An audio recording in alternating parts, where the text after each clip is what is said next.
श्री गणेशाय नमः।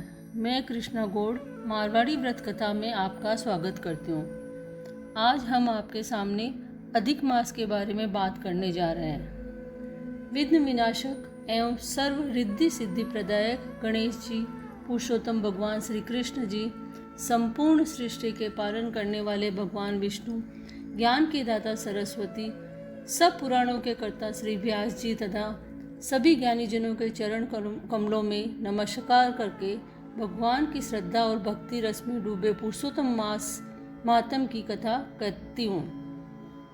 सभी पापों से मुक्ति दिलाकर इस लोक में सर्व सुख, धन, वैभव, रिद्धि सिद्धि और अंत में मोक्ष प्रदायक है ये पावन कथा। इतना पावन और महान है ये पुरुषोत्तम मास कि मातम की एक कथा स्वयं भगवान नारायण ने देवर्षि नारद जी को अपने श्रीमुख से सुनाई थी। बाद में ये कथा राजा परीक्षित एवं सूत जी महाराज ने सुखदेव जी से सुनी थी। बाद में सूत जी महाराज ने ये कथा नैमिषारण्य में 88,000 ऋषि मुनियों को सुनाई थी। उसी शास्त्रोक्त कथा का सरल हिंदी भाषांतर में रूपांतर ये कहानी। पुरुषोत्तम मास में व्रत, स्नान, इस कथा का नित्य श्रवण करने वाला प्राणी सभी पापों से मुक्त होकर अंत में पुरुषोत्तम भगवान के गोलोक में अनंत काल तक वास करता है और सदैव के लिए आवागमन के चक्र से मुक्त हो जाता है। ये स्वयं भगवान का कथन है। आज मैं आपको पहले दिन की अधिक मास की कथा सुनाने जा रही हूँ। ये पहला अध्याय है।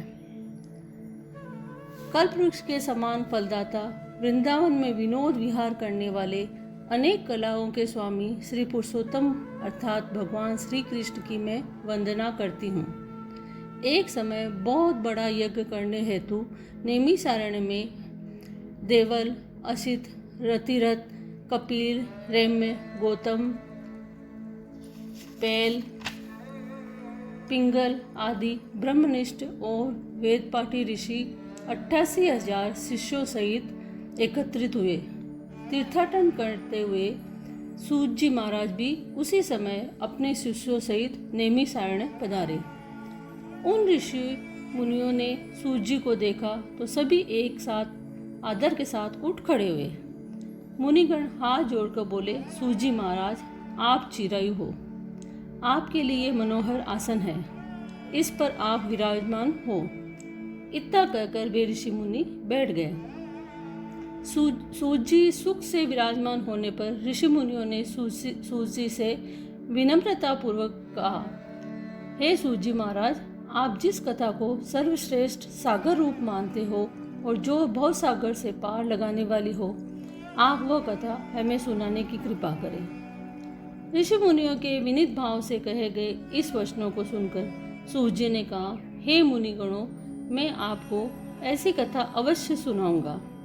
मैं सभी पुण्य तीर्थों का भ्रमण करता हुआ कुरु और जांगल देशों में होता हुआ हस्तिनापुर जा निकला। वहाँ मैंने सुना कि महापुण्यात्मा राजा परीक्षित अनेक मुनियों के सहित अपने राज्य को त्याग कर गंगा तट पर आए हैं। हे ऋषिजनों, मैं वहाँ अपने मन की शंकाओं के समाधान हेतु गंगा जी के तट पर राजा परीक्षित के निकट गया। वहाँ पर मैंने भगवान के महातेज से युक्त प्रतापी महामुनि श्री सुखदेव जी के दर्शन का लाभ पाया। महामुनि श्री सुखदेव जी को जब अन्य ऋषियों ने दूर से आते हुए देखा तो सबके सब एक साथ हाथों को बांधे खड़े रह गए। श्री सुखदेव जी को उन मुनियों ने अपने बनाए हुए कमल कर्णिका के उच्च आसन पर विराजमान किया। ज्ञान के सागर में सुखदेव जी महाराज उस आसन पर ऋषि मुनियों के मध्य उसी प्रकार सुशोभित हो रहे थे जैसे तारों के मध्य पूर्णिमा का चंद्रमा शोभा प्राप्त करता है। आज पहला अध्याय समाप्त हुआ। पुरुषोत्तम मास के दूसरे अध्याय के बारे में बताने जा रही हूँ। सूत जी बोले, हे ऋषियों, वहाँ पर राजा परीक्षित श्री सुखदेव जी से पवित्र श्रीमद् भागवत की मोक्ष दिलाने वाली परम सुंदर कथा सुना रहे थे। उसी मुक्त प्रदायक कथा का श्रवण कर मैं आप लोगों के निकट आया हूँ। ये सुनकर ऋषिगण बोले, हे सूत जी महाराज, आप अन्य सभी कथाओं को छोड़कर हमें सुखदेव जी के श्रीमुख से सुनी हुई उस पवित्र कथा को ही सुनाने की कृपा करें। सूत जी बोले, ऋषियों, मैं आपको श्री व्यास जी के सुयोग्य शिष्य सुखदेव जी से सुनी उस कथा को सुनाता हूँ। आप ध्यान पूर्वक सुनिए। एक समय देवर्षि नारद जी भगवान नारायण के निवास स्थल पर जा पहुँचे।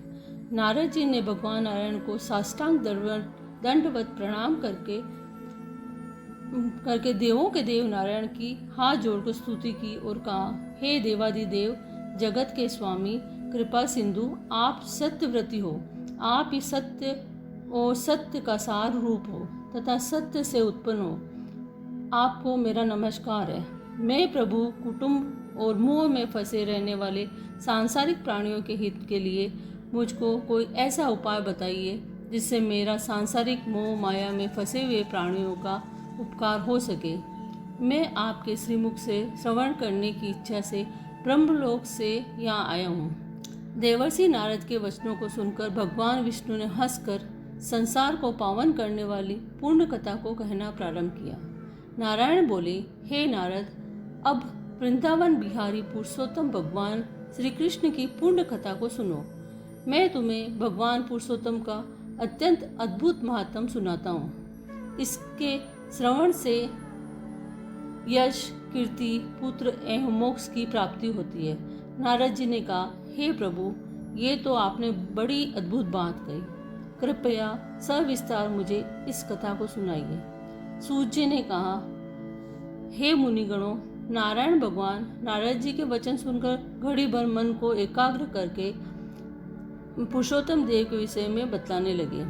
उन्होंने बताया कि पुरुषोत्तम नामक एक मास है जिसके स्वामी भगवान पुरुषोत्तम है। इसका व्रत करने से पुरुषोत्तम भगवान प्रसन्न होते हैं।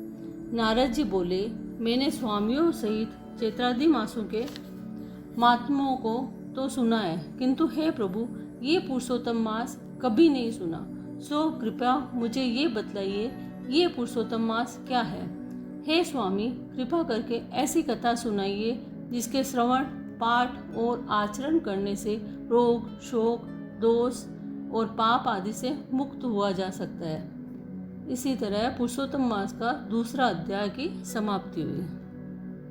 पुरुषोत्तम मास के तीसरे अध्याय के बारे में बताने जा रहे हैं। ऋषियों ने सूत जी से कहा, हे सूत जी महाराज, भगवान नारायण ने नारद जी को जो कथा सुनाई थी, आप उसे पूर्ण विस्तार से हमें सुनाइए।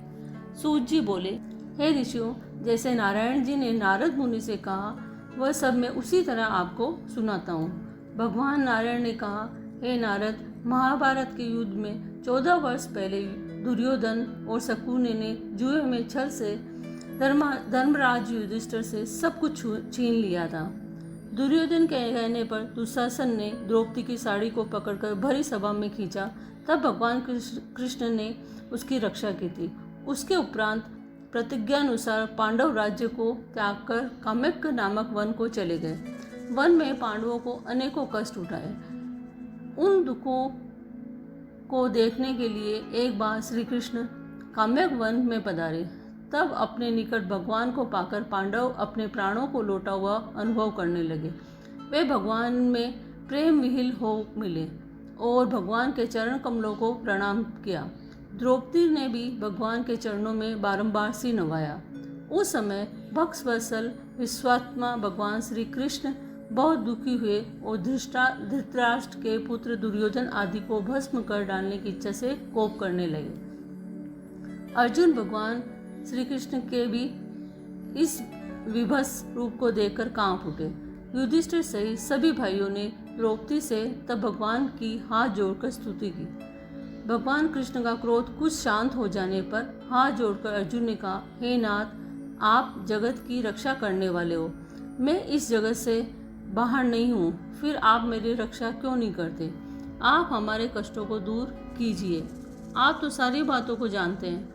हे प्रभु, मैं आपके चरणों में प्रणाम करता हूँ। इस तरह अर्जुन द्वारा करबद्ध विनती एवं बारंबार प्रणाम करके भगवान कृष्ण ने अपने क्रोध को त्याग दिया। हे ऋषियों, तब पांडवों ने भी संतोष माना और उनके भयभीत मुख से खिल उठे। श्री नारायण ने नारद जी से कहा, हे नारद, भगवान को प्रसन्न देखकर अर्जुन ने भगवान श्री कृष्ण से ठीक यही प्रश्न किया था जो आपने मुझसे किया है। तब कृष्ण ने 2 घड़ी ध्यान किया और पांडवों के हित के लिए इस प्रकार कहा, हे राजन, आपने यह अनोखा प्रश्न किया है।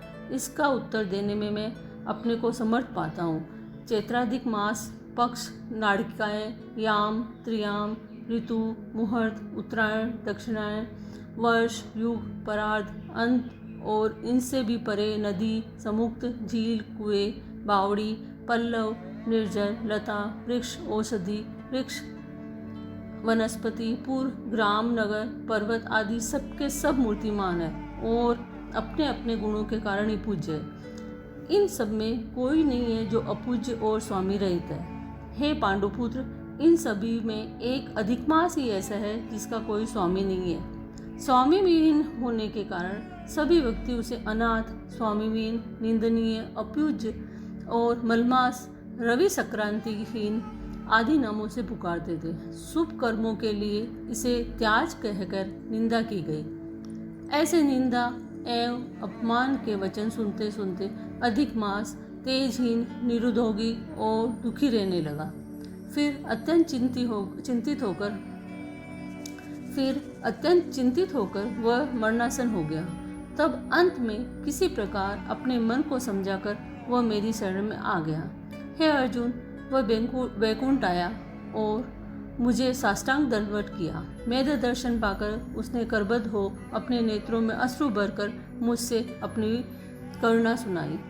इसी प्रकार पुरुषोत्तम मास के 3 अध्याय की समाप्ति हुई। पुरुषोत्तम मास के 4 अध्याय की बात बताने जा रहे हैं। वैकुंठ लोक में भगवान की अनेक प्रकार से स्तुतियाँ बारंबार नमस्कार करने के पश्चात अधिक मास ने भगवान से करबद्ध होकर निवेदन किया, हे स्वामी, हे दयानिधे, मैं आपकी शरण में हूँ। बलिष्ठ लोग मुझे मलमास कहते हैं और मेरा निरादर करते हैं। मुझे स्वामी रहित, मलिन कहकर शुभ कर्मों के निमित्त मेरा त्याज किया हुआ है। हे दीन वत्सल भगवान, कंस की कोपाग्नि से जिस प्रकार आपने वसुदेव की पत्नी देवकी को सुरक्षित किया, आप वैसे ही मेरी रक्षा क्यों नहीं करते? दावानल से ग्वालों एवं पशुओं को बचाने वाले दीन बंधु, आप मुझ शरणागत की रक्षा क्यों नहीं करते हैं? जरासंध के बंधन से जिस प्रकार आपने राजाओं को मुक्त किया और उसी तरह आप मुझ शरणागत की रक्षा क्यों नहीं करते हैं? हे दीन वत्सल स्वामी, ग्राह के मुख से जिस प्रकार गज को मुक्ति दिलाई, उसी प्रकार शरण में आए हुए मुझ दीन की रक्षा क्यों नहीं करते हैं? इस प्रकार भांति भांति से मल मास भगवान से विनती करता रहा। अधिक मास की ये करुण पुकार सुनकर भक्त वत्सल भगवान ने कहा, हे वत्स, तुम अति शोकाकुल हो। ये महान शोक जिससे तुम व्याकुल हो कौन सा है? तुम अब शोक को त्याग दो, मैं तुम्हारा दुख अवश्य दूर करूँगा। जो प्राणी मेरी शरण में आ जाता है उसे कोई दुख नहीं रहता। तुम मृत्यु की कामना क्यों करते हो, ये स्पष्ट कहो और अब शांत हो जाओ। भगवान के ऐसे वचन सुनकर मलमास ने दीर्घ श्वास लेकर कहा, हे भगवान, आप आकाश की भांति संपूर्ण विश्व में व्याप्त है। आपसे छिपा क्या है? आप चर अचर सब में व्याप्त हो। आप सर्वसाक्षी हो और विश्व दृष्टा है तथा निरंजन निराकार रूप में सब प्राणी आप में ही निवास करते हैं। क्षण, लव, मुहूर्त, दिवस, रात्रि, पक्ष, मास आदि सभी अपने अपने स्वामी से आदेश पाकर सदा निर्भय आनंदमग्न रहते हैं। परंतु मेरा कोई स्वामी नहीं है, मेरा कोई नाम नहीं है और न मेरा कोई आश्रित ही है। इसी से देवता मेरा निरादर करते हैं। मनुष्य ने शुभ कार्यों से मुझे निषिद्ध कर रखा है। आंसू बहाते हुए मलमास ने कहा, हे प्रभु, प्रत्येक स्थान पर सभी जीवों से ऐसा भीषण अपमान पाकर मैं अब जीवित नहीं रहना चाहता। अपमान की आग में नित्य जलने वाला व्यक्ति किस प्रकार सुख से रह सकता है? अतः अपना धर्म देकर आप जो चाहे सो कीजिए। आप प्रभु है, मैं एक तुच्छ जीव हूँ, बार बार आपसे क्या कहूँ? मैं मृत्यु चाहता हूँ, मैं मरूंगा, ऐसा बार बार कहते हुए वह मलमास लक्ष्मीपति के समक्ष शांत होकर गिर पड़ा उसको इस तरह पछाड़ा खाता देखकर संपूर्ण सभा विस्मय करने लगी। नारायण कहने लगे, उस समय वह अधिक मास जो ही गिरकर चुप हुआ। श्री कृष्ण भगवान दया से भर उठे और मधुर वचनों से उसे सांत्वना देने लगे। इसी तरह पुरुषोत्तम मास का चौथा अध्याय समाप्त हुआ। पुरुषोत्तम मास के 5वें अध्याय के बारे में बताने जा रहे हैं। देवर्षि नारद जी ने भगवान श्री नारायण से पूछा, हे महाभाग, चरणों में पड़े अधिक मास को भगवान श्री कृष्ण ने क्या उत्तर दिया और उससे क्या क्या कहा? वह संपूर्ण वृत्तांत कृपा करके मुझसे विस्तार पूर्वक कहिए। श्री नारायण बोले, हे नारद, विष्णु भगवान ने गरुड़ को संकेत से आज्ञा दी कि वह अचेतावस्था में पड़े अधिक मास को अपने पंखों से हवा करके चेतन करने लगा। अधिक मास चेतन अवस्था में आकर बोला, स्वामी, मैं इस प्रकार का जीवन नहीं जीना चाहता। मैं तो आपकी शरण में आया हूँ, मुझे त्यागिए नहीं। तब भगवान ऋषिकेश अधिक मास से बोले, हे पुत्र, तू अब सोच मत कर, उठ तो सही। मुझे तेरे दुख के निवारण हाट एक युक्ति सूझी है। हे वत्स, तू मेरे साथ योगियों को भी दुर्लभ गोलोक में गोपीजनों के मध्य भगवान कृष्ण मुरली मनोहर दीनानाथ भक्त वत्सल विराजमान है। हे भगवान, श्री कृष्ण ही दुख हरण करने वाले हैं, वे ही तुम्हारा दुख दूर करेंगे। आओ पुत्र, हम दोनों उन्हीं के समीप चलते हैं। श्री नारायण बोले। इतना कहकर भगवान विष्णु ने अधिक मास का हाथ पकड़कर गोलोक जा पहुंचे। ब्रह्मलोक की भांति गोलोक अवस्थित है, जो 3 करोड़ योजन मंडलाकार भूमि में तेज स्वरूप रत्नों से युक्त है। योगी जन इसे स्वप्न में भी नहीं देख पाते, केवल वैष्णव जन ही वहां पहुंच पाते हैं। वह आदि व्याधि, जरा, मृत्यु और शोक रहित एवं अगणित मंदिरों से सुशोभित है। गोलोक के दाईं ओर जो शिवलोक है, वहाँ भस्म रमाए सर्पों का योगोपवीत धारण करने वाले शिव अपने गणों सहित रहते हैं और महादेव शंकर की जय जयकार करते रहते हैं। गोपेश वेशधारी कोटि चंद्रमा के समान शोभायमान भक्तों पर दया रखने वाले, इच्छा से रहित निर्विकार परम परिपूर्ण प्रभु रासमंडल के मध्य बैठे रहने वाले रास सरोवर श्री हरि भगवान गोलोक में विराजते हैं। वहाँ विराजमान भगवान श्री कृष्ण मंगल रूप, मंगलमय, पूजनीय, सर्व मंगलों के मंगल, परमानंद, रास सत्य, अव्यय, सर्व सिद्धियों के स्वामी, सर्व सिद्धि रूप और सिद्धिदाता, प्रकृति से परे, ईशान, निर्गुण, नित्य विग्रह, नित्य रूप, आदि पुरुष, अवयव, इंद्र रूप, परु, स्तुतु, नित्य, स्वतंत्र एवं एक परमात्मा रूप में ऐसे शांत स्वरूप का तो शांति परायण वैष्णव जन ही ध्यान रखते हैं। इसी प्रकार पुरुषोत्तम मास के 5वें अध्याय समाप्त हुआ।